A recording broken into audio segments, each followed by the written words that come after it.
है कि देश में अगर सबसे बड़ी किसान विरोधी सरकार कोई अपने आप को साबित कर पाई है तो हरियाणा सरकार। किसान आंदोलन शुरू हुआ पंजाब से, जाके दिल्ली में बैठना चाहते थे रामलीला ग्राउंड में। हरियाणा कोई कार्यक्रम नहीं था, कहीं और बल का प्रयोग नहीं हुआ, किसी प्रदेश में हुआ आप बताओ मेरे को।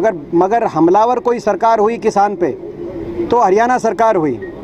जब हरियाणा के सीमा के अंदर किसान आए अम्बाला में, वहीं से बल प्रयोग शुरू हुआ आज से 10 महीने पहले। और वो 10 महीने से लेकर आज तक आपको याद होगा, सबसे पहला लाठीचार्ज भी पिपली में था और अब सबसे रिसेंट लाठीचार्ज भी करनाल में हुआ है। 8 बार लाठीचार्ज, लगातार आंसू गैस के गोले दागे जा रहे हैं किसानों पर। पानी के बौछारों से, वाटर कैनन की बौछारों के निशानों पे किसानों को लिया गया। हजारों किसानों पे मुकदमे, यहाँ तक कि देशद्रोह के मुकदमे दायर अगर किसी एक प्रदेश में हुए देश में इस आंदोलन के दौरान, तो हरियाणा के अंदर, तो निश्चित तौर से हरियाणा सरकार अपने आप को एक बड़ी किसान विरोधी सरकार के रूप में साबित करने पे तुली है। हरियाणा के मुख्यमंत्री तुले हैं। मगर मैं उनको बताना चाहता हूँ कि किसान की आवाज़ कुचली नहीं जा सकती, किसान की आवाज़ दबाई नहीं जा सकती।